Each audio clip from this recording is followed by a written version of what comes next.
안녕하세요. 저는 올해로 한국에 9년째 거주 중인 이주 배경 청년 김지영이라고 합니다. 저는 올해로 23살이고요. 그리고 현재 대학교에서 미디어 커뮤니케이션학을 전공하고 있습니다. 안녕하세요. 우즈베키스탄에서 온 고려인 3세 이하서입니다. 저는 한국에서 10년 살고 모델과 보험 설계사 일을 하고 있습니다.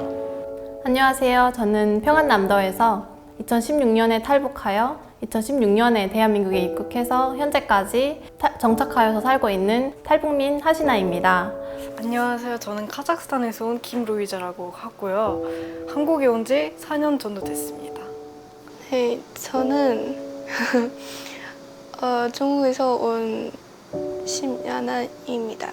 올해는 15살이고 지금 한국에서 살고 있습니다.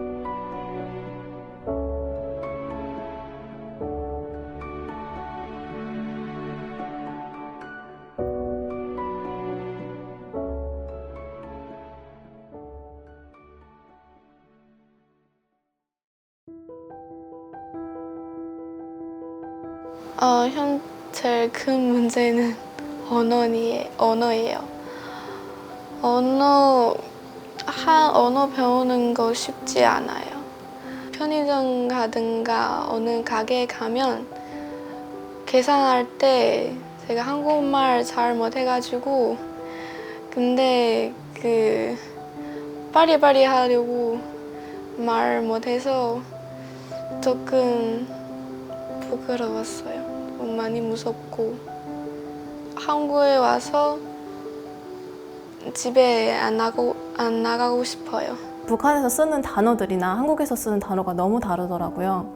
예를 들면 이제 한국에서는 헬기라고 하는 걸 북한에서는 직승기라고 하거든요. 그러니까 똑같은 모양이나 똑같은 디자인이나 이렇지만 북한에서 쓰는 단어와 한국에서 쓰는 단어들이 이제 다르다 보니까 그게 어려움이 있었던 것 같아요.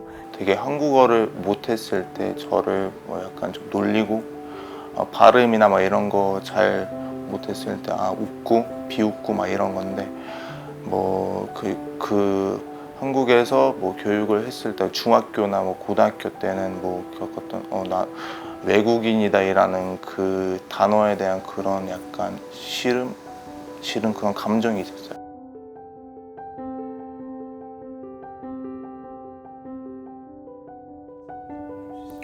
저희가 한국에 오면은 한국 사회에 나가서 정착하기 위한 그런 필수적인 교육들을 받고 있거든요. 또 그 3개월을 거치고 나면은 바로 대안학교로 이제 들어가게 됐죠.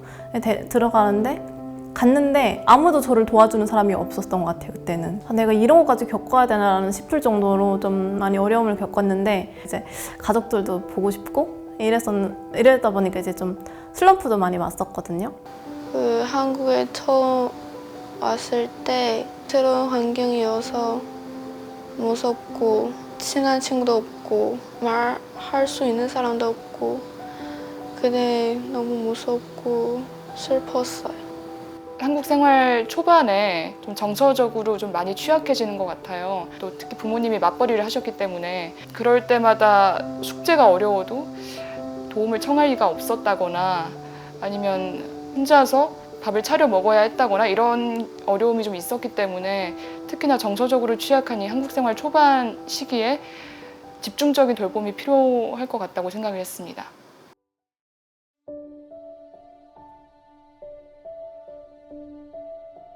한국 사람들이 바라보는 좀 차가운 시선? 그러니까 사실 어디서 왔어요? 라고 하면은 이제 북한에서 왔는데요. 이렇게 얘기를 하면 말수가 일단 줄어들고요. 그리고 이제 진짜 북한은 못 사는 나라냐? 진짜 굶어 죽어서 넘어왔냐? 아니면 진짜 북한 사람들은 빨간 옷을 입고 다니냐?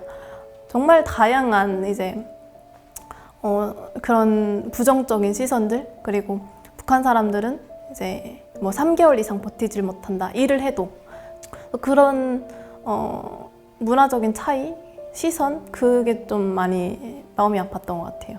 저는 새로운 사람들을 만날 때 선뜻 저의 신분을 밝히지 못하거나 혹은 저의 출신이나 배경을 밝혔을 때 포용되어지지 않을까 봐 걱정했던 적이 있었는데 그게 제가 느꼈던 경계나 장벽인 것 같습니다. 그런 것들은 아무래도 고정관념이나 선입견에서 오는 것 같아서 그런 것들이 조금 완화가 된다면은 제가 느끼는 이 어려움도 조금 해결되지 않을까 싶습니다.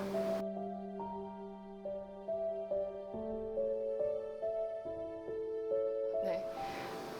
아무래도 제가 현재 대학생이다 보니 졸업하고서 저의 신분으로 인해 취업 시장에서 쉽게 받아들여지지 않을까 하는 우려가 있는데 그게 현재 제가 느끼는 가장 큰 간극인 것 같습니다.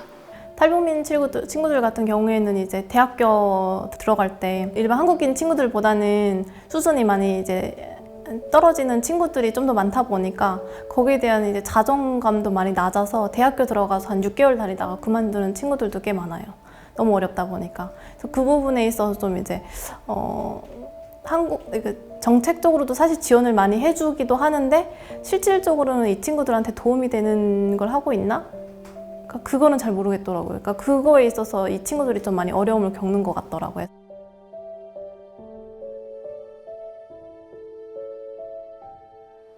한국이 거의 저희 제2의 고향이나 마찬가지인 곳인데 한국에서 소속감을 느끼자니 또 때로는 이방인이라는 느낌을 좀 지우기 힘들 때가 있거든요. 그래서 사실 소속감을 어디에서 느껴야 할지 잘 모르겠어요. 그래서 이게 정체성에 관련된 질문을 제가 접하고서 많이 고민을 해봤던 것 같습니다. 그래서 너는 누구야? 라는 질문을 받았을 때는 사실 저희 기본적인 인적사항으로 답변을 하기보다는 내가 무엇을 좋아하는 사람인지 그리고 무엇을 추구하는 사람인지에 대한 그런 식으로 늘 답변을 했던 것 같아요. 이제 다른 사람들도 이제 저를 탈북민이라고 하면은 되게 놀라는 분들도 있거든요. 저 스스로다 이젠 굳이 내가 북한에서 왔다고 말할 필요가 있을까라는 생각도 드는데 제 정체성이라고 하면은 저는 탈북민인 것 같아요.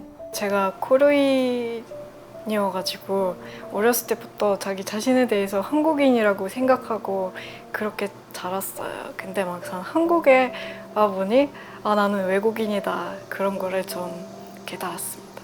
어디 가든 말을 안 해도 외국인처럼 보이니까 외국인 취급을 받는 거죠. 다른 사람들이 제가 어떤 정체성을 가지고 있는지를 물어보면은 저는 그렇게 대답을 할게요. 저는 자랑스러운 고려인이고 어머니는 러시아 분이시니까 러시아 문화를 이해하고 카자흐스탄에서 왔으니까 카자흐스탄 문화도 이해를 하는데 그럼에도 불구하고 저는 한국인입니다.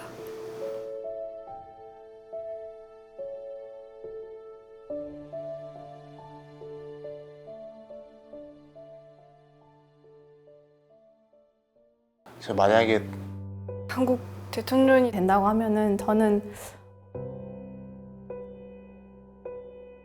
국적 취득뿐만이 아니라 약간 그 경제적인 부분도 약간 좀 고쳐주고 약간 그 교육이나 막 이런 부분들이 아니면은 그 언어 장벽에 대한 그런 그 문제들이 고쳐주고 싶어요.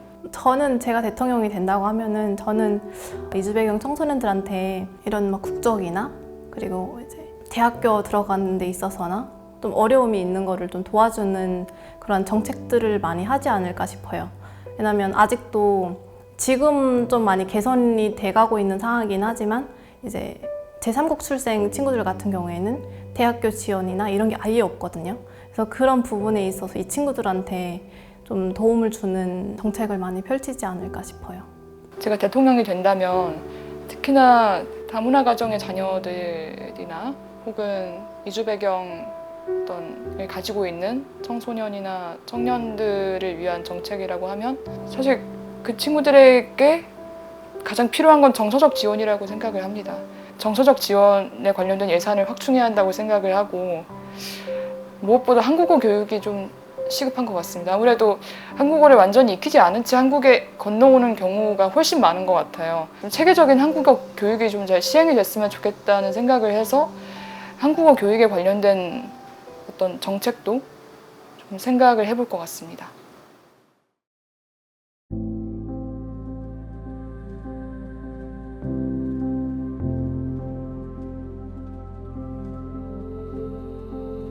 앞으로 키아 대책과 같이 활동을 하면서 저랑 같은 배경을 가진 친구들을 만나면서 자연스럽게 이야기를 나누고 자연스럽게 서로를 배려해주고 도와주면서 그렇게 지내고 싶습니다.